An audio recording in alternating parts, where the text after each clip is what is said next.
Le tissu local, communément appelé forêt sacrée, de par sa qualité et son accessibilité, s'impose petit à petit sur le marché guinéen. Mamadou Kalisso et Tcherno Sadouba ont fait une immersion dans un atelier de teinture à Zérékoré. Ils reviennent sur les différentes étapes de fabrication de ce tissu, les difficultés rencontrées par les teinturières.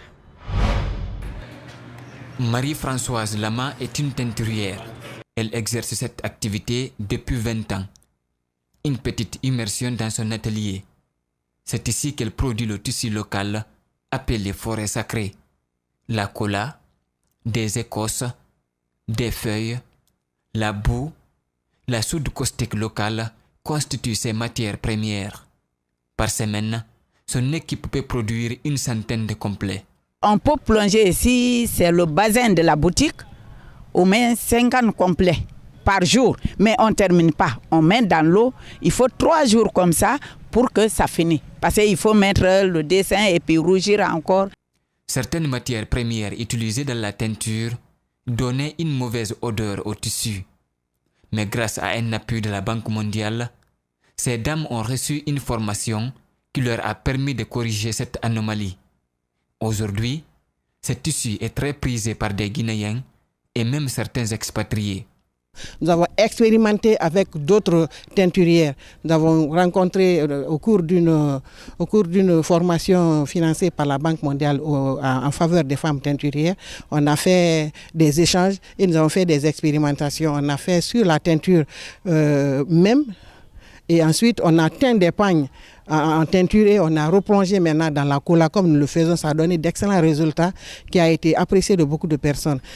Dame Françoise a formé plusieurs Guinéennes qui ont ouvert leur propre atelier. D'autres continuent d'apprendre avec elle. Alors, je demande maintenant à les jeunes filles qui sont abandonnées sur la route de venir travailler avec nous. Parce que le travail là, ça aide beaucoup.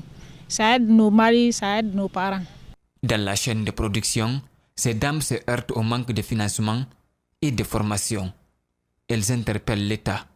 Aussi, donner des formations aux femmes qui doivent bénéficier de ça pour qu'une fois le prêt acquis, qu'elles puissent les gérer à bon escient pour que ça soit remboursé, ça soit un bon revolving qui encouragerait aussi les banques à continuer à appuyer les femmes. Ces teinturières sont déterminées à poursuivre leur combat.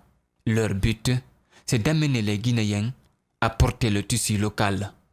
Notre souhait, c'est d'habiller tous les Guinéens et même le Conseil des ministres, qu'il y ait un jour national pour le textile guinéen où tous les Guinéens, petits au grand, du premier au dernier magistrat de la République, que tout le monde se mette en ce jour-là et que nous soyons en fin de compte sur les marchés internationaux et qu'on dise, bon, ça c'est le label guinéen, c'est le tissu guinéen, ça vaut la peine d'essayer, ça vaut la peine parce que ça a de la valeur, ça a de la qualité.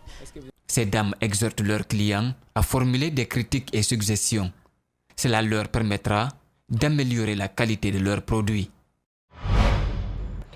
Page noire, on en parle encore dans cette édition d'information. Le défenseur central de Akria, Seydou Boké, et aussi capitaine de l'équipe nationale espoir de Guinée, Désiré Yaovi Asiongbo, a regagné sa dernière demeure ce mardi dans l'après-midi au cimetière de Cameroun. Il est décédé ce lundi 14 janvier 2019 des suites d'un accident sur la route Bofa-Boké, plus précisément à Balandougou. Il a eu droit à un hommage digne de nom. Reportage Moussa Campos Souma, Ibrahima Souma.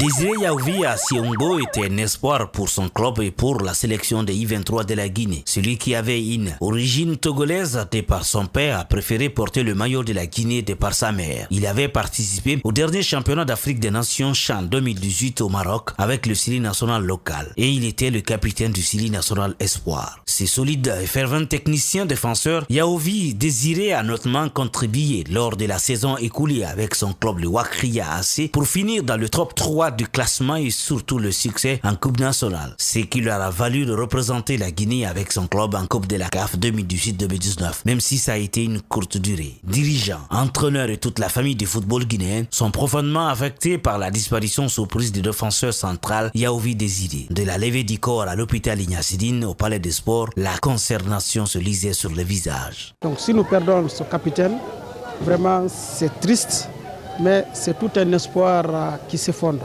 Je présente aussi mes condoléances à tous les supporters, à tous les sportifs guinéens. C'est une perte cruelle D'abord, c'est un garçon humble, qui était très humble sur le terrain, très respectueux, qui avait une marge de progression remarquable. C'est pourquoi d'ailleurs il portait le brassard. Je remercie toute la famille sportive. Je croyais que j'ai fait des erreurs pour moi seul. Aujourd'hui, j'ai su que ce désir n'était pas pour moi seul. Les éloges que j'ai entendus ici m'ont réconforté. Il ne m'a jamais fatigué depuis qu'il est né. L'école, quand je dis à l'école, il me dit papa, je vais aller à l'école, mais je vais jouer le football. À chaque étape, quand il prend son diplôme, il vient me donner, papa, ce que tu as dit, j'ai fait. Jusqu'à l'université. À chaque fois, quand il joue, quand on les bat, je dis, mais vous aussi. Il me dit, mais je t'ai dit de changer de religion. Quand tu pries, peut-être on va gagner. Chaque fois, il me dit ça. Je veux que tu sois l'imam de la famille. Et bon, moi, je vais aller à la Mecque. Il me dit, si demain je vais en Europe, le premier salaire, je t'amène à la Mecque. Nous prions Dieu d'accueillir ce guerrier, ce garçon qui a défendu les couleurs de notre pays dans son paradis éternel. Affectueusement appelé par ses amis, la solution à cause de son intelligence dans le jeu, Yahovi Désiré devrait rebondir dans une semaine en Turquie dans un club de 2e division pour monnayer son talent en commençant sa vraie vie de footballeur professionnel. Mais le destin en a décidé autrement.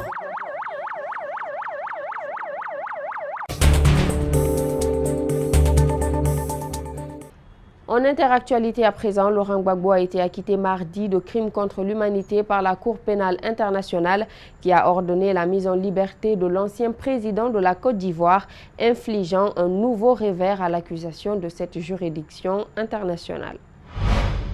The Chamber, by majority, hereby grants the defense motions for acquittal from all charges against Mr. Laurent Gbagbo and Mr. Charles Blé Goudé. Orders the immediate release of both accused population on the basis of the alleged pattern of violence. On June 23rd, 2014, and for Charles Blé Goudé on 11 December, continued detention of the accused on 13 December 2018. Requested authorization to investigate.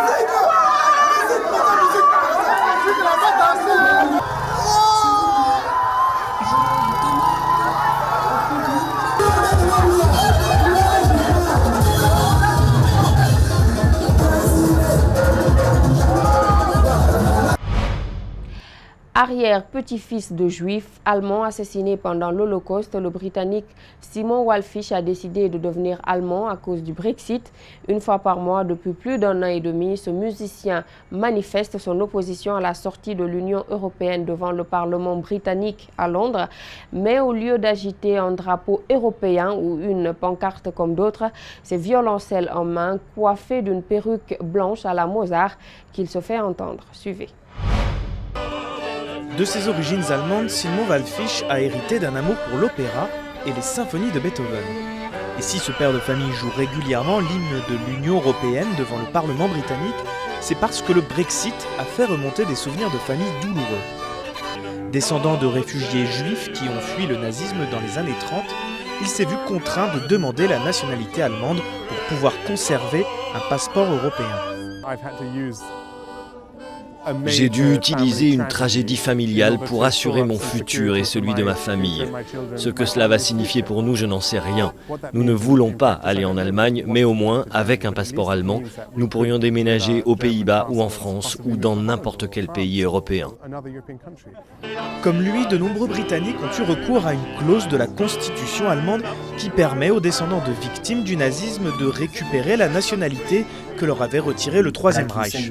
S'ils n'étaient que 43 à avoir fait une telle demande en 2015, plus de 1600 Britanniques ont lancé la procédure en 2017.